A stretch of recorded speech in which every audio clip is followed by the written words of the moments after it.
Or should we count down? Well, We're live. We're live. I can throw the video in though.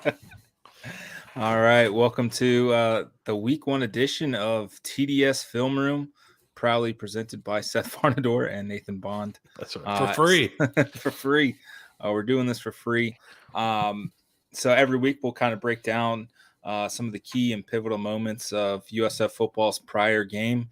Some weeks are going to be better than others, Seth. I think that'd be a fair assessment. I think this week's going to be a little not as fun. Next week being more fun, but yeah, this one's probably this one's a little rough. I think we should just jump right in and kind of show what happened early and often in the first quarter that helped the Bulls dig themselves into a 35-0 hole before some people even got back into the seats after the rain delay. Yeah, this will be chronological here, so we'll go in order in the game here. So we'll start with the first play. So this is a combination here of bad luck and bad execution. It's kind of a double-edged sword, which you don't want both those. So right here, these are two tight ends right here. This is your defensive end. Right now, he's inside the tight end. So you're giving up. There's a gap here outside this tight end, and then another gap right here. So unless these guys are playing this gap out here, which you could theoretically say he's playing that gap, but there's an extra gap there that's undefended just on alignment right now. So that's not great. And then they're not going to block him. A lot of teams run jet sweep like this. Sometimes it'll backfire. Somebody ran it this weekend, and their receiver just got smoked. I think it might have been Georgia Tech against Clemson. But a lot of times they'll just leave the end. You'll see a lot of college guys do just leave the end, let him just rush straight up field, and hopefully you're by him by the time he figures out what's going on. Now, where you get into some bit of bad luck and why is he aligned here possibly, you're going to bring Matt Hill off the edge here. So sometimes when you bring that guy off the edge, you'll get a slant by your defensive line. So maybe he lined up inside anticipating he was going to slant. Now, he doesn't quite get across face, which you need to do here. If you're going to slant, you don't want to get caught inside, right? You'd like to get across face, right? That's kind of the idea.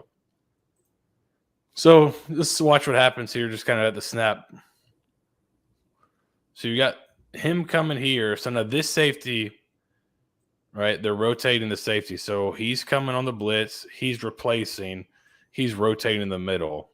And then you have a play that's being run with speed this direction.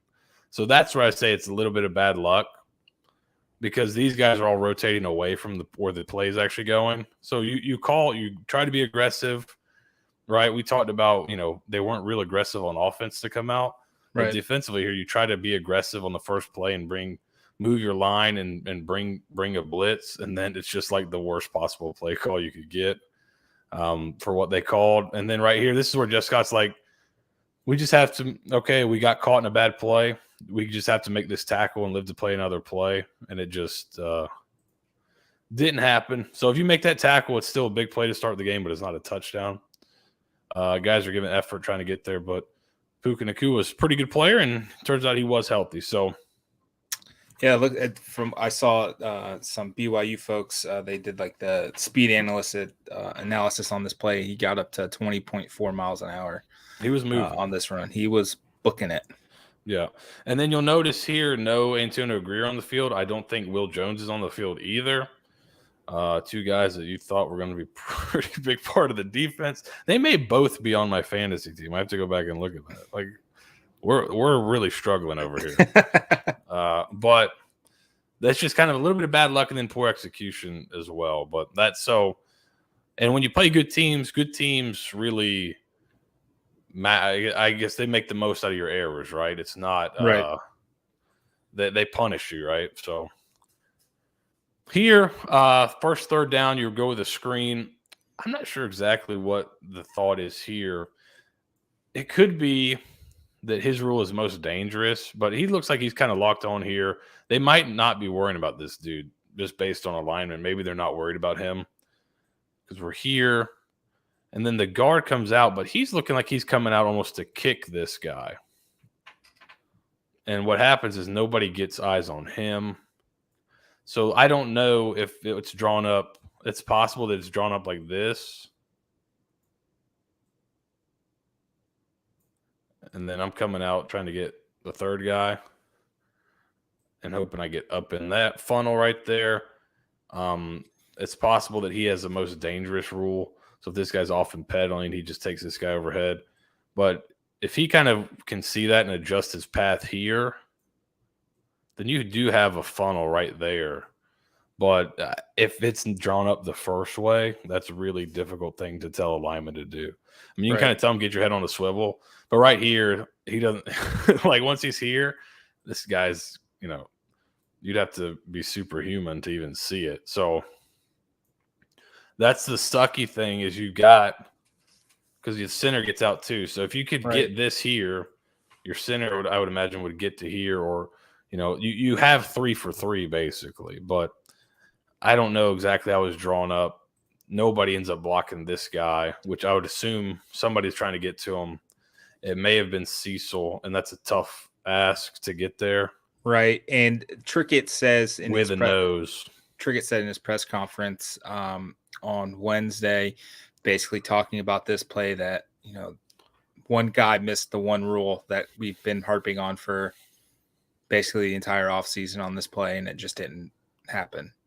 Yeah. So it could be Harris missing the middle linebacker, or the inside receiver not taking the right guy, and now they're scrambling because they're blocking one guy instead of the right two. Yeah, and this is tough for Cecil. Like if you're expecting Cecil to really get out and have to make a play on this guy who's already got leverage on him, I wouldn't think that's the call, especially with the head up nose like this, because he's going to have to engage for a second where this guy can kind of take a step and go. I would anticipate that it was possibly supposed to be something like this, lose him, and then you're coming here to this guy on the backside. But we're not in the room, so we're not exactly sure it is. But this, you're getting this. So one of these guys is off because you don't come out and be like, hey, we're going to like make this guy like Oreo in the middle, right? We're not like we're gonna hug this guy from both sides. It's probably not what the call was. So, but maybe they were friendly and they wanted to say hello. We weren't in the room, Seth. We don't know what the answer we're not. was. That is our big disclaimer. We're not in the room, so we're not exactly sure what they're teaching.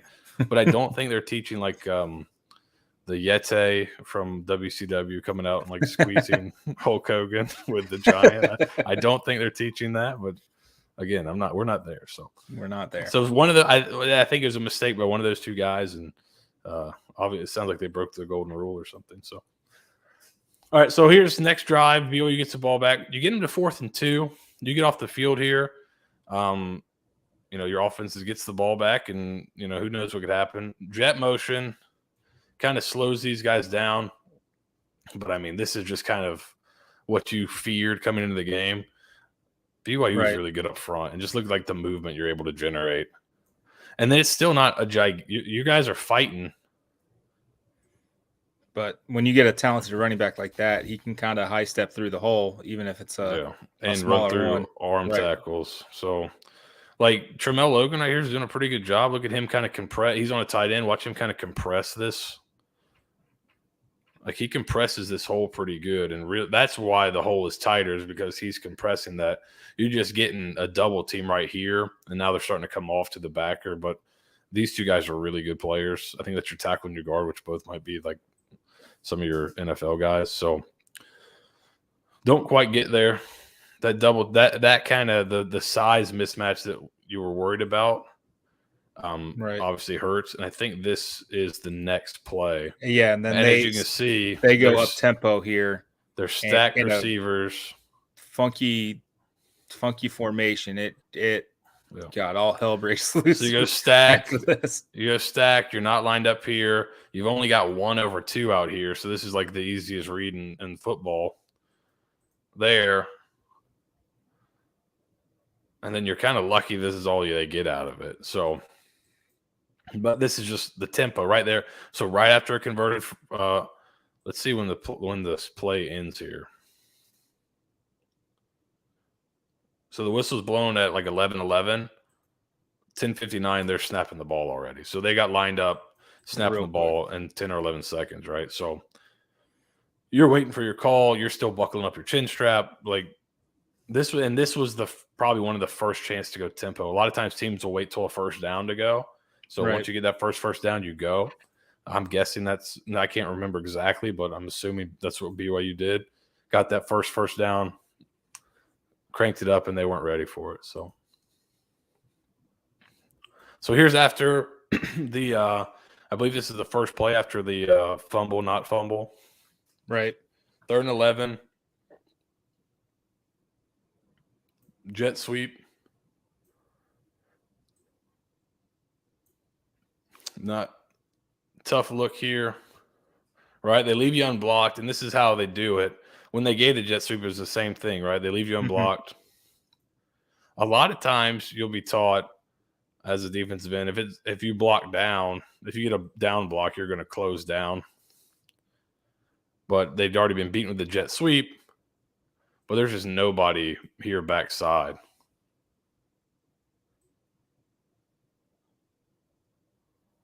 And that just opens the cutback lane.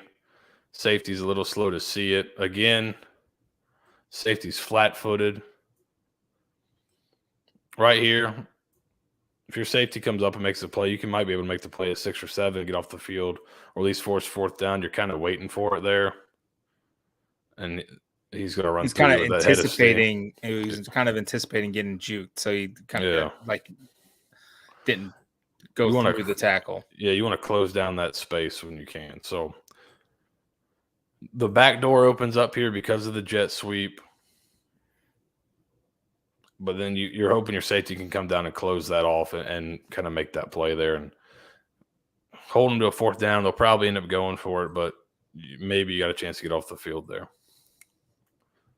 And then 1st and 10 here. So, again, your snap. This is the next play, I'd imagine. Right? Pretty close to, yep. Next play, you snap it at 9:14. Previous play ends at 9:28, maybe 9:27. So you're snapping it again within 15 seconds of the previous snap. You got to get lined up. Odd formation here. You got 4 guys to this side and really 5 with the back being on that side. So you technically have 5 strong over here, which is odd to have 5 guys on one side. So he's ineligible. He can't go out for a pass, but how are you going to line up to it? Obviously, this would be the strong side, right? You've got a lot of guys coming over here. You got eyes over here. There's no threat of a receiver out there. So you should be all right with the defensive end in the gap there. But what happens is you get misaligned here. Something happens between these two. You see him trying to push him into another gap, but nobody's in this gap back here. So he's trying to push him into a gap, and you get 2 guys in the same gap, and nobody's there. I'm not sure who's supposed to be there, but I would guess one of those guys. Right. But it's a really – so combining tempo with strange formations like this where you get 5 guys to a side, because this is really rare. I don't want to say anything, but, like, I think there's 8 guys on the line of scrimmage. Right? There's yeah. They're all covered up. Yeah. But what isn't that an illegal formation? Yeah, it may be. I mean, wow, refs really screwed USF. That's really what we're finding out here tonight on the film room. That doesn't help. See, the refs weren't even ready for the tempo. Cougars are cheating. Everybody's having challenges with the tempo, it seems like. But this is like a strange formation to get into. I mean, positives, you got 3 over 3 out here, but the tight end with it. That's a win. Yeah. You'll get some of this, but usually he's a wing. So if you have the 2 on, that guy's a wing. So yeah, I think they might have got away with one there, but just kind of the tempo was the issue. And then jet sweep, didn't have a great answer for it all night.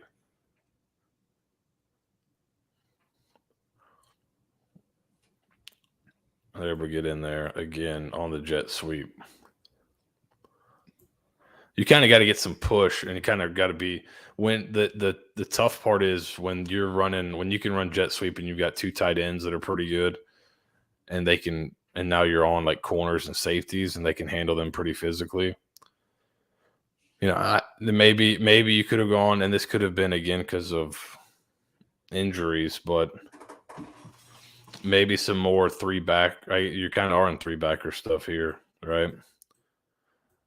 So it's kind of that's just they got some big bodies that are tough to defend and they can block. So you're in some trouble out there. And this is where kind of all the air comes out of the balloon here, right? So here's the basically the same exact look we just saw a second ago, where you got 5 to a side. You're getting it here. You actually have a pretty good run play called here with it. I think you got counter coming back this way, so the quarterback can read it. If you have numbers, which right here you do, here's the pre-snap plan. The confusion is he goes between. So I don't know if there's a most dangerous rule or something, or just him being in between. But if it's just a straight count, which it very well may be just a straight count, I've got 1, I've got 2, I've got 3. He comes kind of in between here, and that's where the confusion is.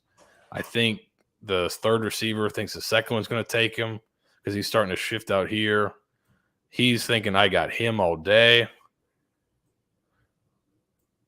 So you see he's like, okay, he's going to him. He'll take him. I'm going to go to the next level. Well, nobody took him. And that's what happens, right? Because this is a common combination right here. Throw this. Now, and what's nice is that once you block this a few times, then you get this, and now he just runs in there and you can throw it to him, and it's a really good play. But the other part of the play here, let's watch in here. If Bohannon decides not to throw it, I think you got a pretty good play on in there. Counter, you got a puller coming, 2 pullers coming. Hopefully you can kick and wrap, but he ends up kind of having to log it. But if Bohannon keeps that, he's probably hitting outside here, and he's got a chance because if you saw him run a little bit later in the game, he's got some athleticism, a lot of athleticism, and he's a strong runner. So a keep there wouldn't have been a bad play. But if you block it, this isn't a bad play out here. If you get 1, 2, and 3 here, you kind of got exactly what you want, right? You got, I believe this is Brian Battie. You got him out in space here. These 3 are taken care of, and all that's left is him. So if I can be like, hey, I'm going to get him the ball, and he's one-on-one with him with a full head of steam, that's a good play. It's just that, like, this is the most simple. This is the number one most simple thing you've got to do. You've got to block that guy. So really, you got to block these 3. There's 3 over 3. The quarterback is taught. It's just simple math.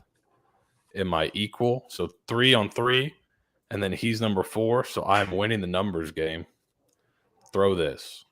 If they would have had him run out with this, he would have kept it in here and ran the counter. It's simple math. But when you're like, it's actually 2 on 3, then it's the math is not in your favor anymore, and this is what happens. So, and then the air is all the way out of the balloon. Yeah, less than ideal. And then this is the rollout, the play immediately after, and this is just a force. This was he trying to make a play, and he gets himself played a little bit, right? This guy is kind of the read here, so we're faking some outside zone. I like the design here. A lot of times you'll see teams put like a tight end as this guy. You're putting Jimmy Horn as this guy instead, which I really like because that's speed. If you can just get him the ball running full speed to the outside, it's a good play. And then you have the over coming behind it, right? So you're hoping play action keeps these guys in here, and then I can kind of high-low this guy because we'll run something with some verticality there to clear out. So right here, perfect. This is what I want. This guy can't keep up, so he's done. And now I'm just high-low on this guy. So you see here, Bohannon's initially looking at him. He's got his hips turned here. As he's getting his eyes back, he stops and kind of plays him a little bit, right? And this is just something that it's kind of a good play by the defensive player, but with a guy like Horn, you may even tell him, hey, man, but the issue is, right, by the time this thing's developing, he's got him out leveraged. If it's even, he's probably like, just throw it to Horn and let him run. Right now, he's got him kind of out leveraged. And that allows him to kind of, by the time he gets his eyes back, because right here, he's looking here and he's thinking, okay, his hips are coming this way. He's moving this way. Come back. And I think it's more of a good play by this guy. But I don't know if you can maybe string it out a little bit longer, maybe get a little bit more depth off this fake and try to let it develop a little bit longer, but you don't want to wait too long. But that's just kind of a good play by him. But the idea is sound. Obviously, you want to have a little bit better spacing so you can't play both. But the idea behind the play is sound. You kind of a good play by him, but you could probably do some things and clean some things up. Here's another one where you're trying to be aggressive. You're bringing the corner off the edge, and you get two guys in the same gap, basically. I would think that and that's just the end getting kind of pushed. I would think they way want far out, right? That with that, or that, and then him under. I would think it was one of the two, right? Instead, you're getting the end runs an outside move when you're blitzing off the edge, and so whereas you'd have this right now, right? Because you see he starts to get outside. You're hoping, maybe you're supposed to get some push here. And then now I'm back underneath there. And now if you see how that develops, or if he's like underneath here, well, now I've probably got a pretty good play. But instead I got two guys in the same area. For that, is that more of a read thing? Like, okay, let's see what the tackle does to the lineman. I think some guys run it. I think some guys could run it like that. A lot of times you're like, if you're bringing that, he's trying to, like, you'll maybe outside and then get inside to try to get him to turn with you. I mean, but I don't. You could just go right now. At worst, you get the corner on the back. You might get him to step out, and then you get the defensive end on the back, which is even better. Or you might get them both stepping out and get nobody on one of the guys, right? So, but like it's little stuff like that is things that it's new.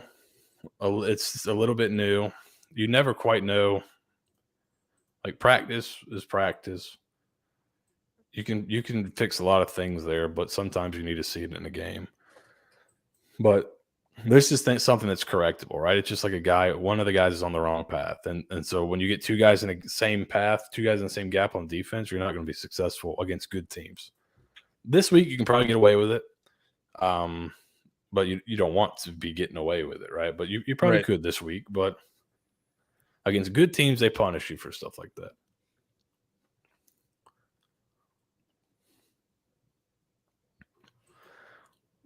And here you get a 3rd and 4. They do a little. This is just a tough look because this is Florida used to do this with Felipe Franks. Oklahoma used to do this with Kyler Murray. They show you for a second. They show you zone read, and so your linebackers come to fill, and then they break it out to speed option. So now this guy's the pitch guy. And the guy that maybe should be getting over the top here is not there because he's come to fill for the zone, right? So you show it, he fills. By the time he fills, thank you, sir, I got you cut off. And now I'm pitching off the end, and there's nobody left. So good design. This is one you could steal if you're USF. And then it's a tackling, right? This guy's a big, tough running back. Right. But, he's got to make the tackles. You're there. 1, 2. Yeah. So you had a chance to make some plays. You just didn't there. And then this is the very next play, I believe. Just blown coverage, missed assignment, late getting the play in. And so here they're running. I think they said signal signal issue. Corner didn't get the signal, the field corner. It looks like they're playing some kind of – and I'm not reading the comments, so if there's any comments here. It looks like you have it looks like you're playing almost a too high look with a cloud corner here. And it looks to here like maybe it's supposed to be quarter, half or something. So where this side's playing half, this side's playing quarters. Because the safety is not rotated a deep half here. He's kind of getting straight down. So I would assume it was something where the corner is supposed to get deep quarter, right, or deep third, depending on what how they want to call it. But nobody was deep there. So he maybe thought he was a cloud corner and was sitting here, and obviously everyone else thought he was the deep player. So maybe there's two signals, and he got the first one.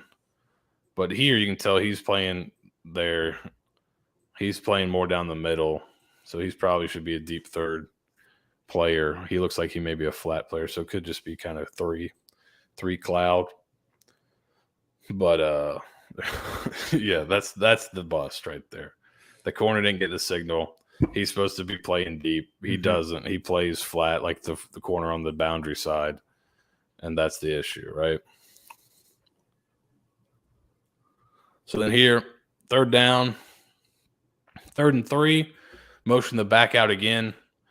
Simple read. You're running slant, flat, basically slant flare with the back. Just reading this guy, kind of looking at the coverage there. He kind of looks like he's going to go. I think he's trying to bait him to throw the slant. He backs into it, doesn't take the bait. And then right here, this is just like, I'm good with this if I'm a coordinator. You're one-on-one with the linebacker. A win. Right. 3rd and 3, you're one-on-one with the linebacker, win. This guy makes a really good tackle, and you come up a yard short. So I don't think it's a bad play call. It's just this. I think their guy made the play when they got in a one-on-one situation. Their guy made the play and makes a really good tackle there on a guy that's been really tough to tackle for a lot of people. And that just happens sometimes.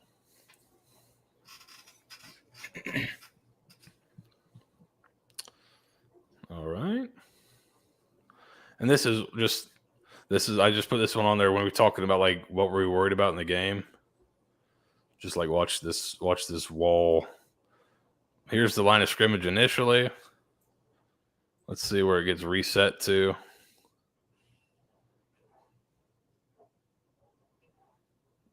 It gets reset about 5 yards down the field, right? It's just that's not great. Yeah, they're good. Now, could you maybe do some things a little bit better defensively?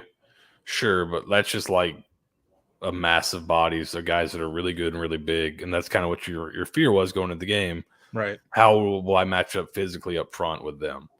And I don't think many teams are going to match up really well up front with them. This game this week will be an interesting one because Baylor's got some big bodies too. So that'll be an interesting game, but USF just doesn't have those big bodies right now that can really match up.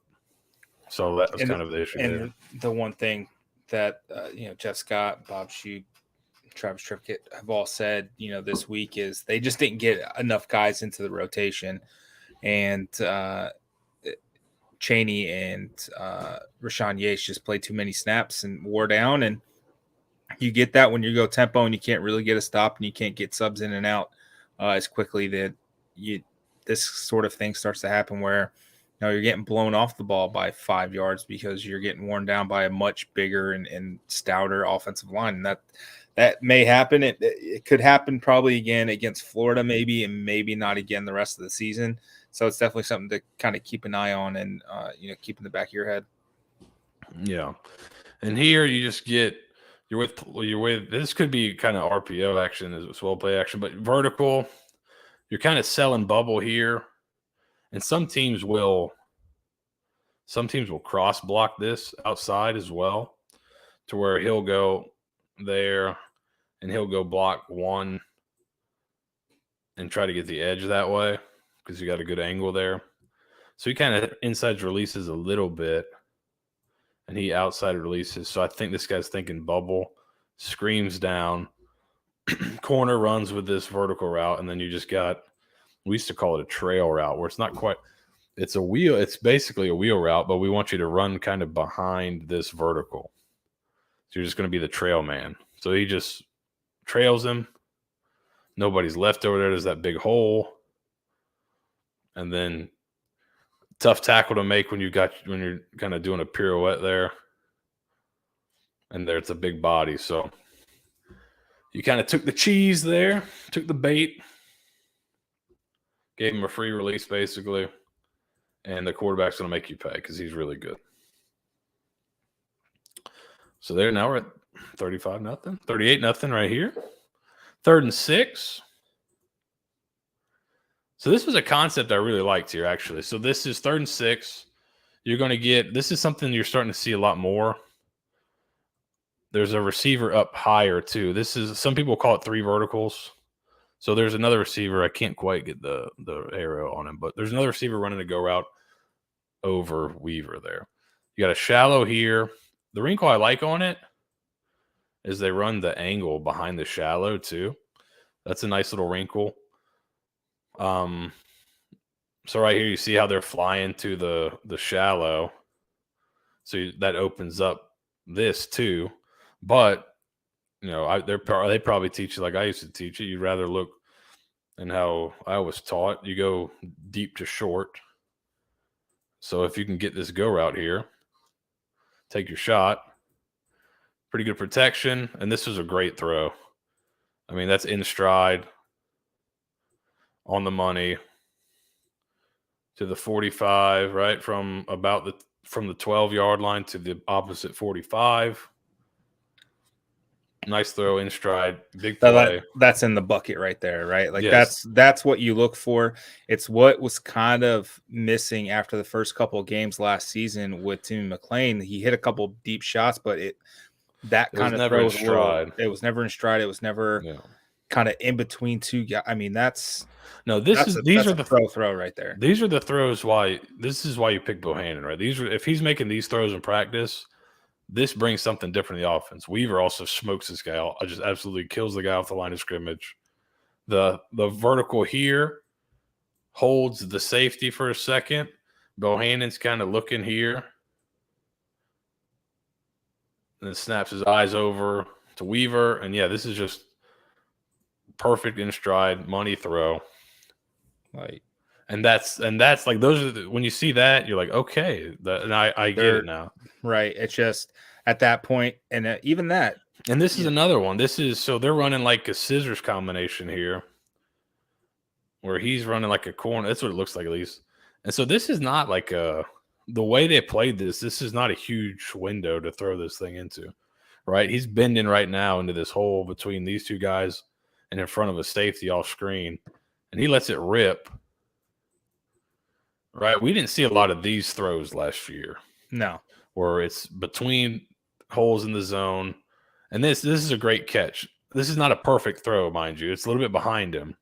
But great catch. Unfortunately, later, there's a similar situation where Bohannon throws it behind Weaver and he can't make the play. But here he does.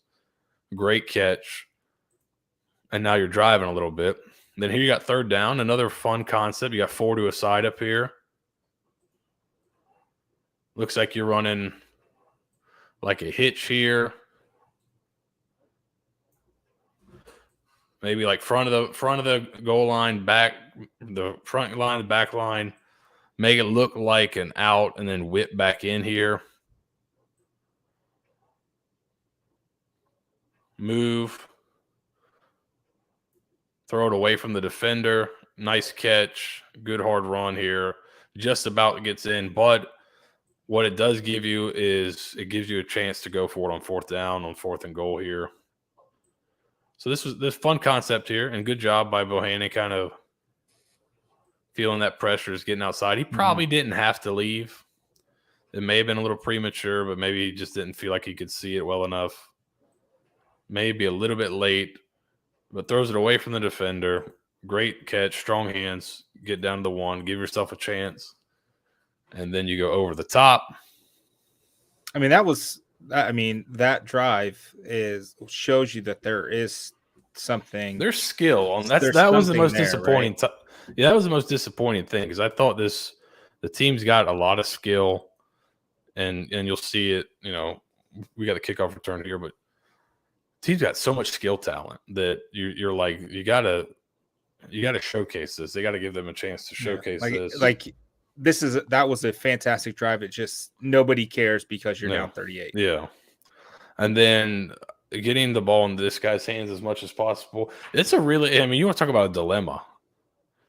Kicking off, I think BYU solved it. BYU solved it later by just like sky kicking it. But like, if you're not kicking it to the consensus All-American and preseason All-American, you're kicking it to this guy. So I think USF had like 230 or 240 just about yards and kickoff returns. Yeah, I think Brian Battie had 121 himself. Really padding the stats on my fantasy team. I know 150. He had 100 like I think he had like 175 total yards. I mean that touchdown late in this game is that we talked about it on Next Level. He had 175 total yards and a touchdown. So I mean that's going to really help my cause this season in the fantasy football league. Especially in games where I don't get points from Gary. So I'll need all the points I can get. Real big week for Brian and Xavier, especially with that's true. Yeah. Great week. And this just when you add this in, it just gets really tough. But there's nobody playing that gap out there right now. The end's kind of occupied. Linebacker's coming inside there. And should be playing it, but he's a bit tied up. He's getting blocked, yes. And this is the other one I talked about with you.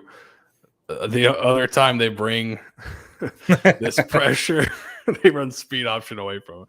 So I don't know if that's a tell or if that's something that Shoop likes to do is bring field pressure.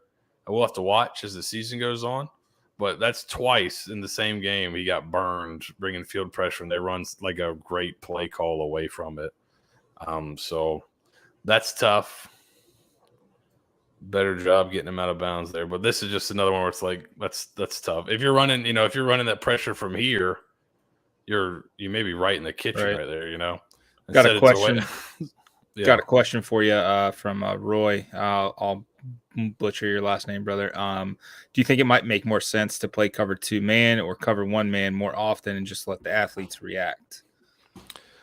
Yeah, I don't know. It's that hasn't been the strong suit the last couple of seasons, I don't think. So right. We'll see. And especially with Will Jones only playing 10, 15 Yeah, that's the other thing. Like we don't really know. Hey, whatever they're doing, the practice before the games start. Cut it out. Yeah, let's change that up next year. Do something different. Antonio Greer's has a hamstring issue. Jeff Scott said he didn't really want to push him, especially with the game getting so far out of hand. Didn't want to lose him for multiple weeks. So that's why you saw a lot of DJ Gordon in there with Dwayne Boyles. So we'll see kind of how that kind of shapes out as we get toward Howard and through the rest of the season. I would like to see what this defense looks like at full strength and with the proper alignment. That's kind of what I'm hoping to see. Yeah. We'll see. Yeah, I don't think that just going to straight man coverage is going to change a lot of issues. Because like a guy like Hall, if you play man coverage, he can just take off on you. Or you'll see later they play some man coverage and a guy gets picked and your dude's wide open. So there's other issues that need to be picked. It's tough to play man coverage if you're not going to get home on blitzes and you can't create pressure with it. So this is Hall's probably only mistake of the game. I was actually about to tweet out how smooth he was right before this, and I'm glad I didn't because it would have been an immediate. Yeah, I wonder what he saw there because that just looks covered up. Yeah. Do you think it just kind of blended in? He just blended in with the logo. It's the new green. Yeah, it's the new green jersey. I think he might have thought I think he might have seen this and thought, okay, he's coming over the top here. He'll be on top of that vertical there. So there's nobody. He just kind of settled in there. Yeah, I think maybe he just got lost in the shuffle because it looked like he started left and worked back. I believe right. He thought he was going to be here. Right. So he's like, okay, that guy rotated out. So all I got left is this. All right, I'll just fit it in there. And then So the guy who was really actually wide open is just the other guy. Yeah. yeah. I The think first the guy. read. Yeah. So and he may have just come off late too. This is like pretty tight. So he may have been close and come off that. Probably just a ill-advised throw, but a great play by USF. And then unfortunately it's followed by that. That ball looks like it gets faster in midair somehow. yeah. Is that just me? Really ramps up the RPMs there. It seems like when it gets right over his head, it speeds up somehow, but I think that defies physics. So we need to get a pitching ninja on here to get the spin rate on that one. Yeah, it was humming back there. So, and I think it's the last touchdown here. Just watch this backside, right? Zone, if you can get this backside pushed down, that's where the big cutbacks are. And they just wall off the backside right here. All right, you get this push down. He gets to this level. He's got to maintain, right, for boots. Mm-hmm. He gets a little out of position here, and that's all you need. So they were tough. They were tough offense to defend. I don't think the defense played particularly well, but they would have been tough to defend with your A game. The defense did not have their A game, but that's a pretty good offense, I think. Yep. Most teams they play. After I didn't put it on here, but I think this is right after. I believe this is after. I think Brian Batti's longest kick return of the night, and then the tacked on a late hit, I believe. Yeah, I think this is the drive after 30 to 15. Looks like just 4 verts possibly. Fits it in there, kind of behind the backer in front of the safety. Good throw, good catch here by Weaver. Good around after catch. Just, I mean, real heads up play by our favorite player, Mario Dawson, not getting popped with a blindside block or anything like that. I mean, that's just heads up, smart play. Just try to fit your body in the way to create some space, not do anything silly. That's right. And then you give BYU a taste of your own medicine, a little jet sweep. You see how it messes with defense, and then you're bringing counter back this way. Good job by the back here to just bounce it when he sees it there. Mr. Batti here. Right. You know, he could have tried to stick it up in here, but he saw this helmet on that side, and then it's a foot race, right? Once his helmet's inside, goodbye, right? Just bounce it. Good luck. Nice touchdown. Good read right there, right? Because a lot of guys will you want to, right? You can kick this guy out, or if he goes inside, you can log him. I'm sure from behind it looks like a kick out, right? Because he's not technically like getting this guy logged, right? But when his helmet goes inside, he's inside. So this is a great read. Good bounce. Use your speed. Get out there. We talked about this on the podcast on Tuesday. It seemed like USF had a lot of success running, some outside zones. I think they got away from. I think the way the game got out of hand. I mean, like I think Jeff Scott said it. It was 21. It was 21-0 and they'd run 9 plays. And so I think they probably got out of some of their run game stuff that could have worked. But so think Roy's, what's that? I think Roy's asking, does this defensive scheme look a little too similar especially with the D being way too soft? Rather see us 2 yards off the wide receiver, linebackers 5 yards off, safeties 10 versus 5, 10, and 15. I think you'll see them get more aggressive as the season. I mean, I think they tried to be aggressive on the first play and it totally backfired. Yeah, and so that might have kind of okay.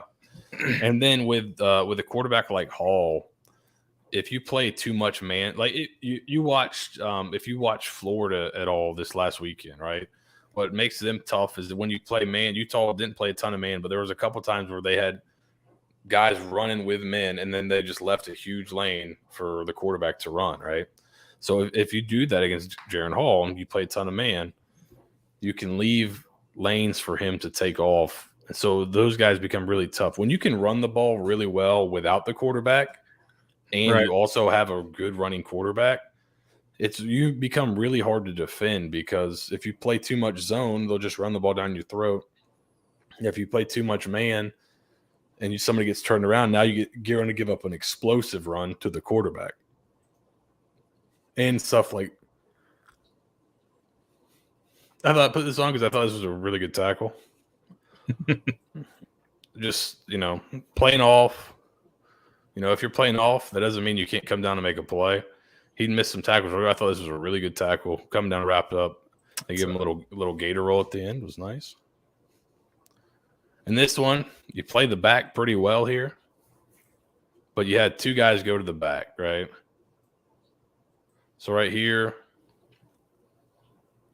he takes the back. If he's the quarterback guy, you've got this thing sniffed out pretty good right there. For some reason, he goes to the back.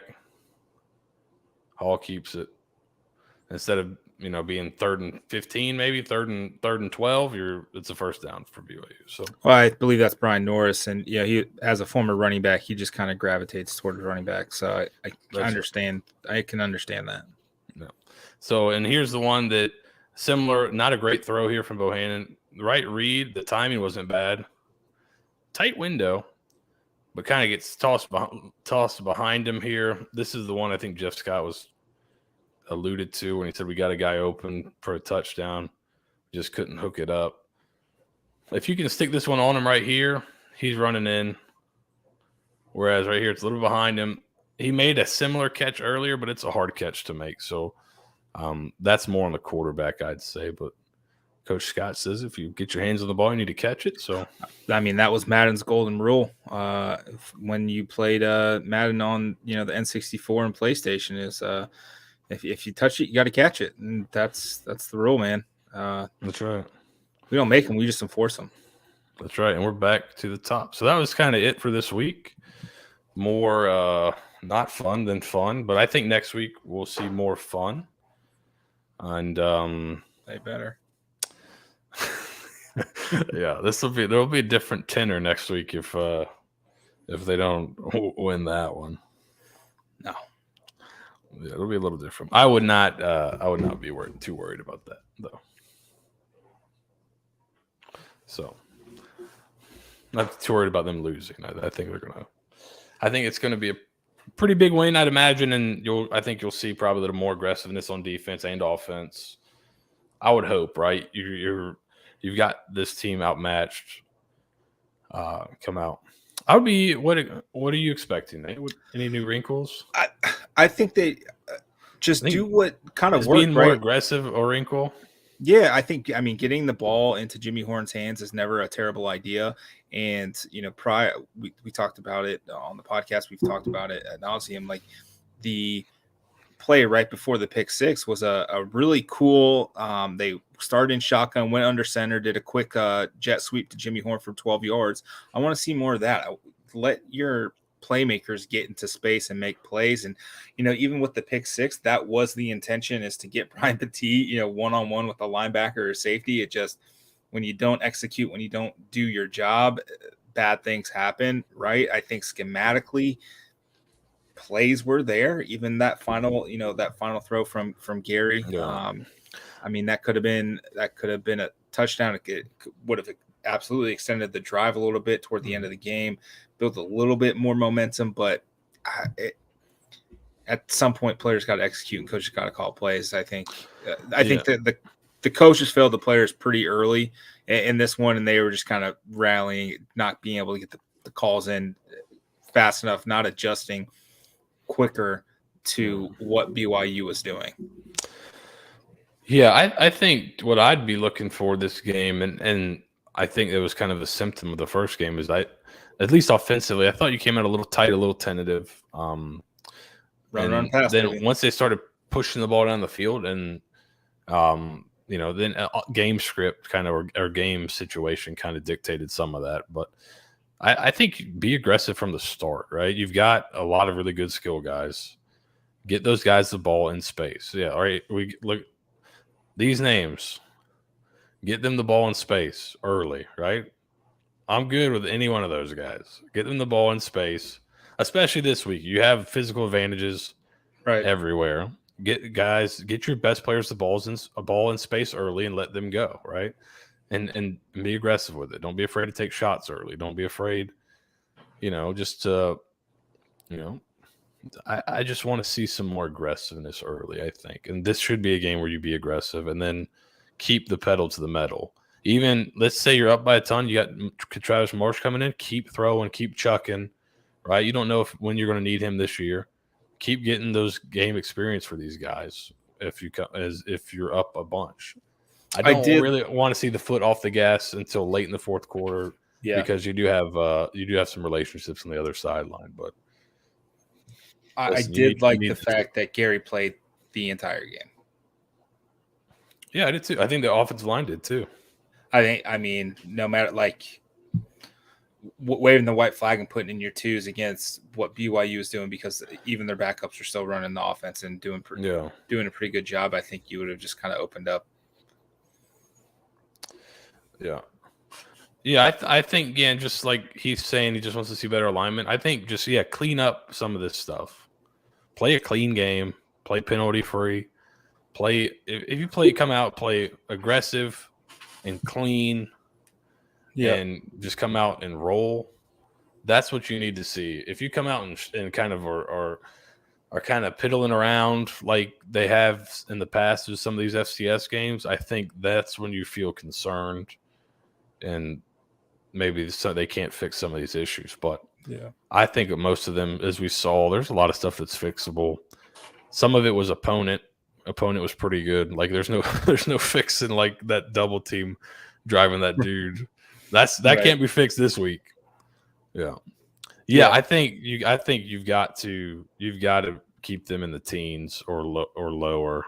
Defensively, you'll feel pretty good if you can do that. I think they do have now. They've played 2 games, which they may have played more than anybody, but I think they have the lead. I was looking today; they have the leading passer in terms of yardage in FCS. So I think they're going to throw the ball a good bit.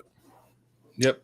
And, to your point, I mean, USF only committed 3 penalties on Saturday, which is a step in the right direction. I think they were averaging about 6 last season. So if you can kind of keep that pace, I think you'll be all right. I know Colin has always been a big proponent of, the better teams kind of tend to have more penalties because they're a little bit more aggressive. I think that you got to strike the right balance there. And I think it depends on what penalty. Like penalties of aggression aren't, you can live with some of those and clean them up. Penalties of technique you can kind of clean up, but like jumping off sides, false starts, that kind of stuff. None of those type of things. Personal fouls, that kind of stuff that's well within your control. Pre-snap stuff, that's got to be clean there. Yep. Any names? We talked about it in the podcast, and they are just out of my brain. All right, I think Quentin Williams is the quarterback, if I'm not mistaken. Yeah, I don't remember the name, but I know their quarterback was number 1 in FCS and passing yardage. Now, like I said, they might have played one more game than everybody else, so that could be influencing it. But as of right now, he's the number 1 passer in terms of yardage in FCS. So you're going to see they're going to chuck the ball around a little bit. Yep. Yeah. The defense was bad. They were not very good. Yeah, you're correct, Joseph. That is correct. I agree. I thought you saw some flashes from the offense. I thought, and this may end up being really dumb, but I thought last year defensively they gave up chunk plays so often. I thought after they settled in a little bit, they at least for the most part made BYU earn it. It seemed like they'd make them earn it for 4 or 5 or 6 in a row and then give up a chunk play. Where last year, I think if you go back to the BYU game last year, it's like huge play, touchdown, come back, huge play, touchdown, come back, huge play, touchdown. Like it was a lot of big explosive plays. Yep. BYU still got those this year, but there were times where you made them earn it, where you made them convert 3rd downs and 4th downs, and I don't know. We'll see. I think we'll know a lot more about both teams after this week. If BYU goes out and rolls Baylor, you're like, okay, that BYU team is really good. Yep. Even if Baylor they comes lose out. close, I mean, Yeah, I think Baylor's got a good defense, so or good, you know, are pretty at least above average. So Yeah. if they come out and get waxed by shut out by Baylor, and then Howard comes in and scores 20 points on you, now it's probably time to start worrying a little bit, right? So. Right. But I think that's it for us for the first edition of the 2022 TDS Film Room session. I hope you guys enjoyed it. Love the interaction. We'll have this posted here on our YouTube. It's going to be on Twitter as well, Facebook, I think.